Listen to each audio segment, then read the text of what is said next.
Hi friends, ఇప్పుడు మేము మీకు ఈ భూమి మీద ఉన్న ఒక మిస్టీరియస్ ప్లేస్ గురించి చెప్పబోతున్నాం. ఇక్కడ గాలి రెప్పపాటులో ఏదైనా గడ్డకట్టిపోయేంత చల్లగా ఉంటుంది. ఇక్కడ టెంపరేచర్ -70 డిగ్రీలకు చేరుకుంటుంది. ఇంత చల్లని ప్రదేశంలో కూడా ప్రజలు నివసిస్తూ తమ రోజువారీ పనులను చేసుకుంటున్నారు. ఇది ఊహల్లో ఉండే ప్రదేశం కాదు. ఈ ఊరి పేరు ఓయిమియాకాన్. ఇది సైబీరియాలో ఉన్న ఒక మారుమూల గ్రామం. ఇక్కడ మంచు ఈ ఊరిలో ఉండే ప్రజల జీవితంలో భాగంగా మారిపోయింది. ఇక్కడ ప్రజలు ప్రతిరోజు విపరీతమైన చలిని భరిస్తారు. ఇది ప్రపంచంలోనే అత్యంత చల్లని ప్రదేశం మాత్రమే కాదు, ఇక్కడ ఉన్న రహస్యాలు దీనిని ఒక మిస్టీరియస్ ప్లేస్ గా కూడా మారుస్తున్నాయి. కొంతమంది ఇక్కడ మంచు లోయల్లో దయ్యాలు తిరుగుతున్నాయని నమ్ముతారు. అలాగే రాత్రి సమయంలో ఆకాశంలో కొన్ని వింత వింత కాంతులు కనిపిస్తాయి. ఇవన్నీ వింటుంటే మీకు కూడా మిస్టీరియస్ గా అనిపిస్తుందా? అయితే పదండి, ఈ ప్రాంతం గురించి మరిన్ని ఇంట్రెస్టింగ్ విషయాలు తెలుసుకుందాం. దానికంటే ముందు మా ఛానల్ను సబ్స్క్రైబ్ చేసి బెల్ ఐకాన్ను యాక్టివేట్ చేసుకోండి. ఇలాంటి మరెన్నో ఇంట్రెస్టింగ్ వీడియోలను మిస్ అవ్వకుండా చూడొచ్చు. ఇక వీడియోని స్టార్ట్ చేద్దాం. ఓయిమియాకాన్ రష్యాలో ఉన్న సైబీరియాకు దగ్గరలో ఉన్న ఒక గ్రామం. ఇది ప్రపంచంలోనే అత్యంత చల్లని ప్రదేశంగా గుర్తించబడింది. చలికాలంలో ఇక్కడి ఉష్ణోగ్రతలు దాదాపు -70 డిగ్రీలకు పడిపోతాయి. అసలు ఓయిమియాకాన్ అంటే వేడి నీటి ఓట అని అర్థం. కానీ ఇక్కడ పరిస్థితి దీనికి పూర్తి విరుద్ధంగా ఉంటుంది. ఈ గ్రామంలో ప్రతిదీ పూర్తిగా గడ్డగట్టుకుపోయి ఉంటుంది. నదులు కూడా మంచుతో కప్పబడి ఉంటాయి. చలికాలంలో సూర్యుడు ఉదయించడు. ఒకవేళ ఉదయించినా అది రోజు మొత్తంలో 2-3 గంటలు మాత్రమే ఉంటుంది. ఇలాంటి పరిస్థితులలో కూడా ఇక్కడ జనం వారి రోజువారీ పనులను చేసుకుంటూ జీవిస్తున్నారు. ఈ ఊరిలో దాదాపు 500 మంది నివసిస్తున్నారు. ఇంత చల్లని ప్రదేశంలో కూడా వారు బ్రతకడం అలవాటు చేసుకున్నారు. ఇది మానవుడు ఎలాంటి పరిస్థితులైనా తనకు అనుకూలంగా మార్చుకోగలడని నిరూపిస్తుంది. ఈ ప్రతికూల పరిస్థితులలో కూడా మనుషులు తమ జీవనాన్ని కొనసాగించడమే అందుకు నిదర్శనం. వీరు ప్రతిరోజు మాంసాహారమే తింటారు. చేపలను, ఇతర జంతువులను వేటాడి తమ కడుపును నింపుకుంటారు. ఎందుకంటే నేలంతా మంచుతో గడ్డకట్టుకుపోయిన ప్రాంతంలో కూరగాయలను పండించడం దాదాపు అసాధ్యం కదా. మీకు తెలుసా, ఇక్కడ పిల్లలు ప్రతిరోజు స్కూల్కి కూడా వెళ్తారు. ఇలాంటి ఇబ్బందికర పరిస్థితుల్లో కూడా ప్రతిరోజు స్కూల్ తెరిచి ఉంటుంది. ఇక్కడ పిల్లలకి మామూలు చదువుతో పాటు ఇలాంటి విచిత్రమైన పరిస్థితుల్లో ఎలా జీవించాలో నేర్పుతారు. వీళ్ళు కూడా మనలాగే సాధారణమైన జీవితాన్ని గడుపుతారు. అయితే అది వాళ్ళ పరిస్థితులకు తగ్గట్టుగా ఉంటుంది. పిల్లలు స్కూల్కి వెళ్లడం, చదువుకోవడం, ఆడుకోవడం వంటివి చేస్తూ ఉంటారు. మనిషి జీవించడానికి నీరు అత్యంత ముఖ్యమైనది. మరి ఇలా గడ్డకట్టించే చలి ఉన్న ప్రాంతంలో వారికి నీళ్లు ఎలా దొరుకుతాయి? మనలాగా పైప్ లైన్స్ వేసి వాళ్ళకి నీటిని సప్లై చేయరు. ఎందుకంటే అలా చేస్తే నీళ్లు ఆ పైపులలోనే గడ్డకట్టుతాయి. దానివల్ల పైపులు కూడా పగిలిపోతాయి. అసలు ఇక్కడ ఉండే వాతావరణ పరిస్థితులకు నదులు కూడా గడ్డకట్టుకుపోతాయి. వాళ్ళకి నీళ్లు కావాలంటే ఈ గడ్డను పగలకొట్టి మంచుని కరిగించి దాని ద్వారా నీటిని సేకరిస్తారు. తిరిగి మళ్లీ అవి గడ్డకట్టే లోపే వాటిని వాడుకోవాల్సి ఉంటుంది.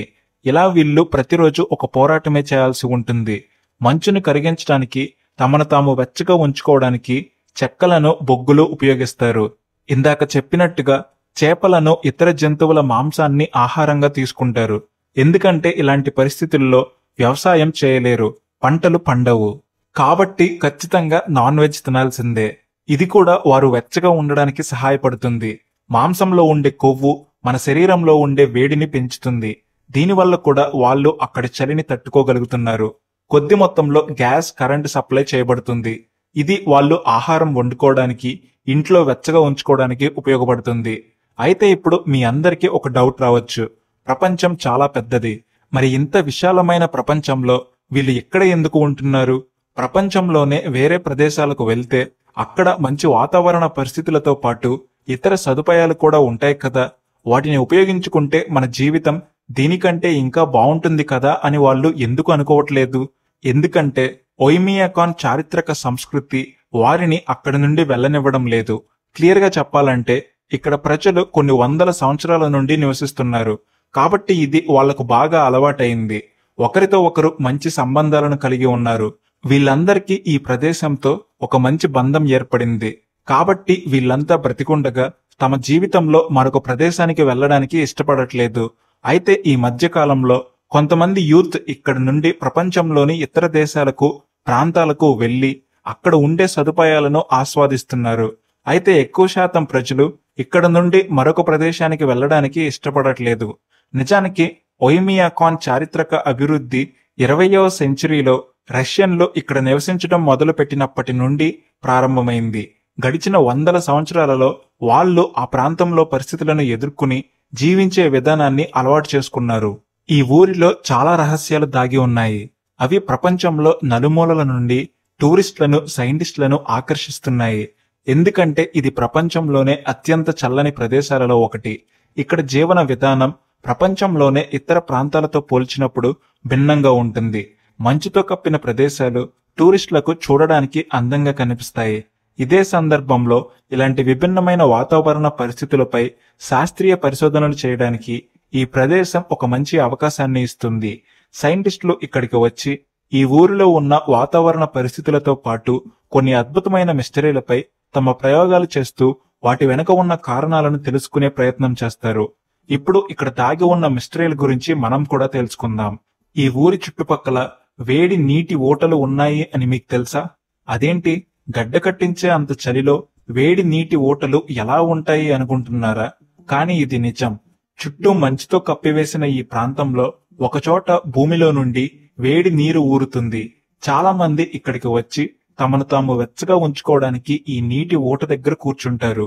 ఇది తమకు ఆ దేవుడిచ్చిన వరంగా ఇక్కడ ప్రజలు భావిస్తారు. భూమి లోపల జరుగుతున్న మార్పుల కారణంగా ఈ నీరు వేడెక్కుతుందని సైంటిస్టులు అంచనా వేస్తున్నారు. కానీ సరైన కారణం ఇప్పటి వరకు తెలియదు. దీంతో పాటు మరొక అద్భుతాన్ని కూడా మీరు ఇక్కడ చూడవచ్చు. వేడి నీటిని గాలిలోకి విసిరినప్పుడు ఈ అద్భుతం కనబడుతుంది.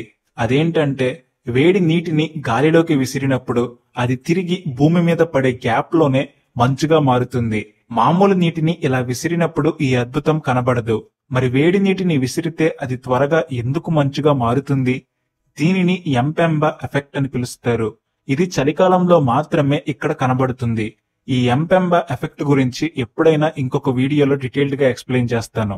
మీకు తెలుసా, ఈ ఊరిలో అర్ధరాత్రి సమయంలో ఆకాశంలో బ్లూ అండ్ గ్రీన్ కలర్స్ లో వింత వింత వెలుగులు కనబడతాయి. వీటిని అరోరా లేదా నార్థన్ లైట్స్ అని పిలుస్తారు. ఇది చూడడానికి చాలా అద్భుతంగా ఉంటుంది. ఎవరో మాంత్రికులు ఆకాశంలో తమ శక్తులను ప్రదర్శిస్తున్నట్టు కనబడుతుంది. ఒయిమియాకాన్ లో ఉండే విపరీతమైన చలి వల్ల ఇక్కడ కొన్ని రకాల జీవులు మాత్రమే ఈ వాతావరణాన్ని తట్టుకుని నివసించగలవు. వాటిల్లో సైబీరియన్ మంచు చిరుతపులి ఒకటి. ఈ అరుదైన జీవి ప్రస్తుతం అంతరించిపోయే దశలో ఉంది. దీనితో పాటు ఇక్కడ బ్లూ నైటింగేల్, హిమాలయన్ కొక్కో వంటి అందమైన పక్షులను చూడవచ్చు. ఇక్కడికి వస్తే మీరు తెల్లగా ఉండే మంచుతో కప్పిన మరొక గ్రహానికి వచ్చినట్టు అనిపిస్తుంది. అత్యంత చల్లగా ఉండే ఈ ప్రదేశంలో జీవించడంతో పాటు చనిపోయిన తర్వాత చేయవలసిన ముఖ్యమైన కార్యక్రమాలు పూర్తి చేయడం కూడా కష్టమని తెలుస్తుంది. చనిపోయిన ప్రతి వ్యక్తిని ఖననం చేయడం అవసరం. అయితే దీనిని పూర్తి చేయడానికి ఇక్కడ నివసించే ప్రజలు ఒక పెద్ద పోరాటమే చేయాలి. ఎందుకంటే చనిపోయిన మనిషిని పూడ్చిపెట్టడానికి ఒక గుంటని తవ్వాలి కదా. అయితే పూర్తిగా మంచుతో గడ్డకట్టిన నేలను తవ్వడం అంటే అది చాలా కష్టం. ముందుగా ఒక ప్రదేశాన్ని సెలెక్ట్ చేసుకున్న తర్వాత అక్కడ ఎక్కువగా చెక్కలను, బొగ్గును పేర్చి మంట వెలిగిస్తారు. కొన్ని గంటల పాటు అది ఆరిపోకుండా మండిస్తారు. ఇలా వచ్చిన వేడి వల్ల అక్కడ మంచు కరిగి నేల మెత్తగా మారుతుంది. తర్వాత ఆ ప్రదేశంలో గుంటను తవ్వుతారు. అయితే ఇది ఒక రోజులో పూర్తయ్యే పని కాదు. కానీ ఇది తమ జీవన సంస్కృతిలో ఒక భాగమైపోయింది. ఇలా అనేక రకాల సమస్యలను ఎదుర్కొంటూ అందమైన ప్రకృతి ఒడిలో ప్రశాంతమైన జీవితాన్ని ఇక్కడ ప్రజలు గడుపుతున్నారు. ఇది ఫ్రెండ్స్ ఇవాల్టి వీడియో. మీరు ఒయిమియాకాన్ కు వెళ్లాలనుకుంటున్నారా? మీ ఆన్సర్ ఎస్ అయితే ఎందుకు వెళ్లాలనుకుంటున్నారు? కామెంట్ చేయండి. ఈ వీడియోని లైక్ చేసి మీ ఫ్రెండ్స్ అండ్ ఫ్యామిలీ మెంబర్స్ కు కూడా షేర్ చేయండి. ఇలాంటి మరెన్నో ఇంట్రెస్టింగ్ వీడియోలు చూడడానికి ఇప్పుడే మా ఛానల్ ను సబ్స్క్రైబ్ చేసి బెల్ ఐకాన్ ను యాక్టివేట్ చేసుకోండి. Please like and share, and also thanks for watching.